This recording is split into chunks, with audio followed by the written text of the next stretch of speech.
Sois riche et tais-toi. C'est avec cette simple phrase que l'on peut résumer assez facilement l'intégralité du contenu de certaines youtubeuses qui connaissent un succès fulgurant aux États-Unis. Et le problème, c'est que ces dernières véhiculent des idées qui sont assez controversées et qui sont aussi extrêmement paradoxales, mais également parce qu'elles sont singées par un certain nombre de créatrices de contenu en France. Donc ce sont des idées qui commencent à se propager dans notre pays et qui connaissent là encore un succès extrêmement important. Il est assez difficile de donner un terme pour définir ces nouvelles youtubeuses. Néanmoins, j'en ai choisi deux, Gold Digger, qui signifie michto ou bien croqueuse de diamants, ou encore Girl Boss.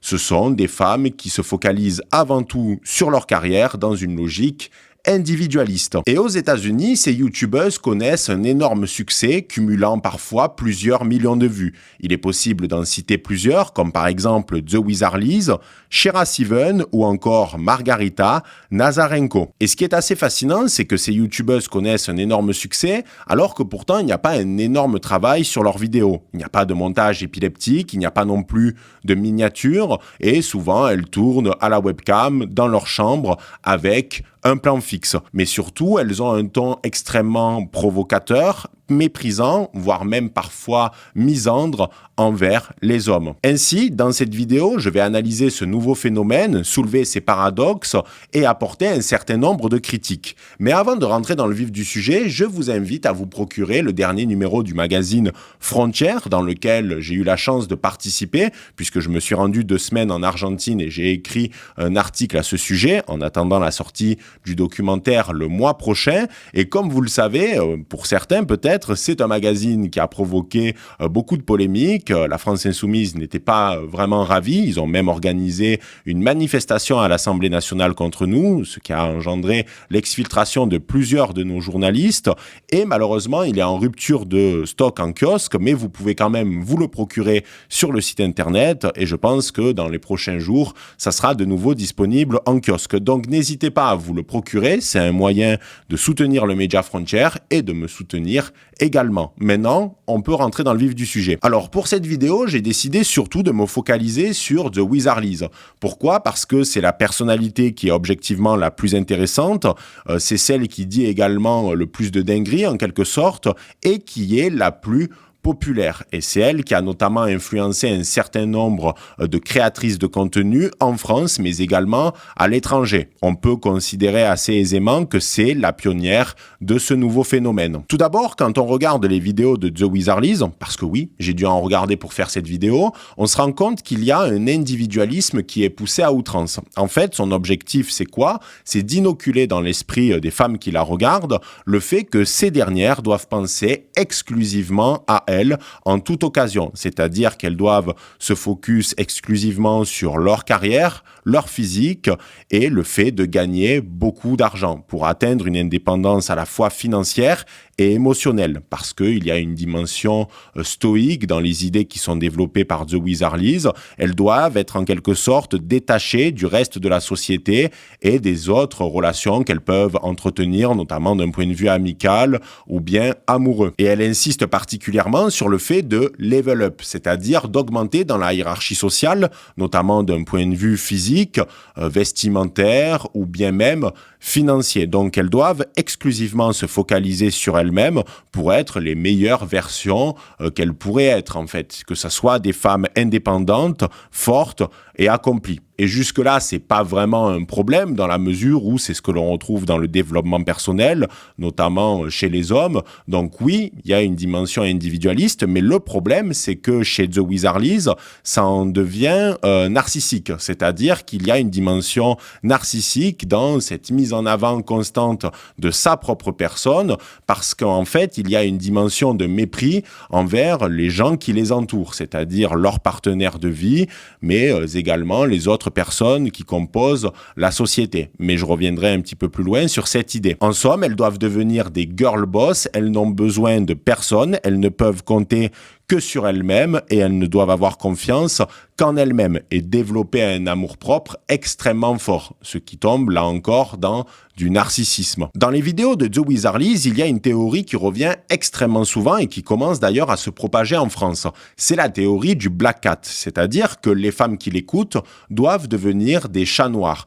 insaisissables, sensuelles. Elles ne courent après personne. Ce sont elles qui maîtrisent le jeu de la séduction de A à Z et qui ont le choix. C'est-à-dire qu'elles doivent se comporter comme un chat, avoir une forme de détachement émotionnel dans toutes les interactions sociales.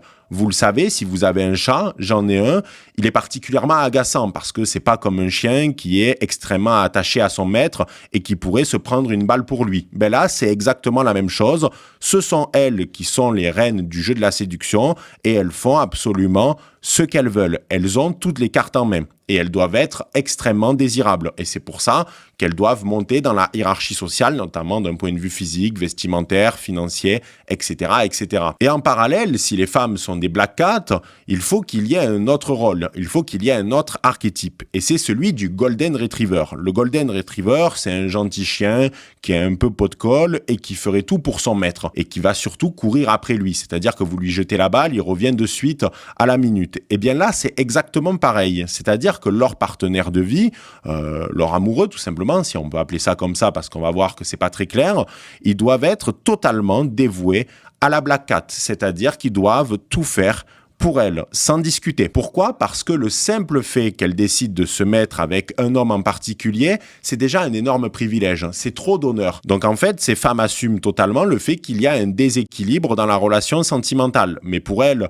ce n'est pas grave parce que le simple fait qu'elle soit jeune, belle, sportive et ambitieuse, ça suffit. L'homme ne doit pas mériter plus. C'est déjà trop d'honneur de leur accorder le simple fait de la parole ou même d'avoir une relation avec eux. Et donc, on en vient à ce qui est le cœur de la théorie de The Wizardlies, c'est le fait que ces hommes-là, ces Golden Retrievers, qui sont en quelque sorte des bons toutous, ils doivent être extrêmement riches, c'est-à-dire qu'ils doivent être dans le top 1% des hommes les plus aisés de la planète. Sinon, on les calcule pas. C'est-à-dire qu'il y a un véritable mépris pour les hommes qui soit n'ont pas d'ambition, soit n'ont pas d'argent. Et ces hommes-là, ils doivent payer absolument tout. Par exemple, s'ils vivent en ménage, les hommes vont payer les courses, les factures, tous les biens matériels que souhaite donc la jeune femme, mais également, il doit subvenir à tous ses besoins financiers quand elle le demande. C'est-à-dire que si elle veut la carte du jour au lendemain pour aller acheter 4 sacs à main, le Golden Retriever doit, comme un bon toutou, donner son American Express. On ne parle pas de partage, notamment de partage de loyer, etc. C'est impossible. Ce sont les hommes qui apportent la calorie sur la table. Et ces partenaires-là, ces hommes les plus aisés, pour elles, ça doit être les mecs de la fac que personne calculait, les geeks dans leur coin, mais qui étaient focalisés, par exemple, sur une idée de génie, qui a lancé une start-up, etc., et qui a gagné des millions de dollars ou d'euros. Parce que, en fait, cette personnalité-là, il n'ira jamais tromper sa copine parce qu'il y a un décalage de physique assez important et parce qu'il a fait énormément d'argent. Il s'est sacrifié, il a sacrifié une partie de sa jeunesse pour devenir riche, donc c'est le meilleur partenaire possible parce qu'il se sacrifiera aussi pour vous. Et le simple fait que ces hommes-là sortent avec une belle jeune femme, c'est déjà un énorme privilège pour leur statut social, notamment pour le reste de la communauté, parce qu'un homme est toujours fier du fait d'avoir une relation privilégiée avec une femme, avec un physique parfait, et donc c'est suffisant. L'équilibre se trouve là, même s'il y a un déséquilibre total, parce que c'est l'homme qui s'investit énormément dans le couple, absolument pour tout. Pour les sorties, pour l'argent, il doit faire montre d'initiative, etc., etc. Alors, vous l'aurez compris, il y a un certain nombre de critiques qui paraissent évidentes. Tout d'abord, c'est le fait de l'individualisme excessif. Comme je l'ai rappelé précédemment, je crois qu'il y a de bonnes idées dans le développement personnel et notamment la volonté de devenir la meilleure version de soi-même. Mais le souci, c'est que, comme disait Hemingway, un gentleman, ce n'est pas celui qui se croit supérieur aux autres, mais qui se compare à celui qu'il était la veille. Et là, on n'est absolument pas sur ce référentiel. C'est-à-dire qu'il y a un véritable mépris pour, on pourrait dire, les ratés, les losers, ceux qui ont échoué d'un point de vue économique, ceux qui ne sont pas beaux, ceux qui ne font pas de sport, etc., etc. Et on va refuser tout contact avec des personnes qui sont considérées comme médiocres, mais d'un point de vue extrême. Pourquoi c'est malsain ? Parce que dans nos cercles d'amis, personne n'est parfait. Chacun porte ses croix, chacun a ses tares ou ses problèmes. Et ce n'est pas grave. C'est ce qui fait le sel des relations d'ailleurs. Et on ne peut pas viser viser systématiquement la perfection. Mais c'est le cas des idées qui sont développées par The Wizardlies et les autres créatrices de contenu. Et donc, en plus de cet individualisme poussé à outrance, il y a également un matérialisme, c'est-à-dire une volonté d'accumuler des biens matériels et de penser les relations seulement par qu'est-ce que ça peut nous rapporter. Il y a également un paradoxe extrêmement important à soulever, c'est celui de la question de l'indépendance. C'est-à-dire que The Wizardlies, dans ses vidéos, ne cesse de marteler le fait que les femmes doivent être indépendantes émotionnellement et notamment d'un point de vue financier. D'accord, très bien, mais le problème, c'est que donc pourquoi se focaliser seulement sur le fait de trouver des hommes extrêmement riches? Puisque théoriquement, si vous devenez riche en tant que femme, vous pouvez éventuellement vous permettre d'avoir un homme qui gagne un peu moins bien sa vie, mais qui a d'autres qualités. Par exemple, des qualités personnelles, vous vous entendez bien avec cette personne, ou juste vous vous dites que c'est le meilleur partenaire possible pour vous au détriment de la question financière. Et là, on a un autre paradoxe à l'intérieur du paradoxe, c'est le fait que, en réalité, des femmes qui pourraient se mettre avec un homme extrêmement riche ne vont pas être dans cette volonté de puissance qui est propre à l'entrepreneur qui veut gagner sa vie parce qu'il est dans une situation précaire d'un point de vue économique et qui veut se sortir de sa condition. Est-ce qu'on a envie de devenir riche quand on sait que notre homme ramène chaque mois à la maison des sommes extrêmement importantes au niveau de son salaire? Moi, je crois pas. J'ai du mal à imaginer qu'il y ait une volonté de puissance en parallèle qui pousse ces femmes à gagner plus d'argent, puisqu'il y en a déjà. Et en fait, la question qui est au cœur de ce débat, c'est qu'est-ce qu'elles apportent sur la table? Alors, l'argument qu'elles ressortent le plus souvent, c'est le fait qu'elles sont jeunes et jolies. D'accord, très bien, c'est un bon argument, sauf qu'il y a les ravages du temps. Et une femme de 20 ans n'a pas le même physique à 40, 50 ou 60 ans. Tandis que l'homme, généralement, va un petit peu mieux vieillir que les femmes, en règle générale, même si c'est pas une règle parfaite.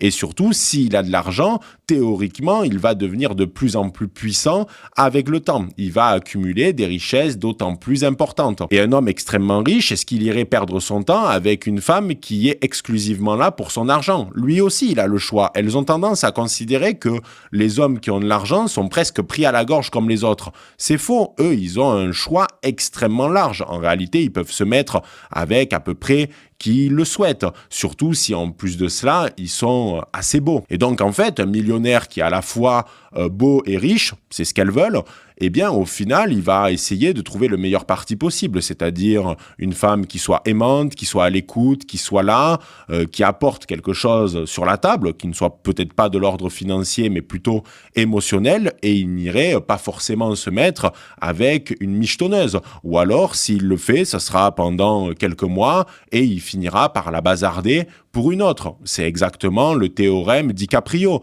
DiCaprio, plus il vieillit, plus il choisit des femmes jeunes et jolies. Et pourtant, lui, il vieillit. Il devient de plus en plus vieux, il perd son capital physique, mais pourtant, il a un renouvellement perpétuel de mannequins. Donc, il n'ira même pas chercher une fille qui adhère aux idées de The Wizardlies. Ou alors, il va la garder quelques mois et il va passer à une autre. De plus, les femmes qui adhèrent aux idées de The Wizardlies sont attachées à la notion de princess treatment, c'est-à-dire du traitement de princesse. Le fait que l'homme soit totalement dévoué à la relation, qu'il fasse montre d'initiative, qu'il paye tout, qu'il leur fasse des massages, etc. Bref, qu'il soit là extrêmement souvent et impliqué, contrairement à elle.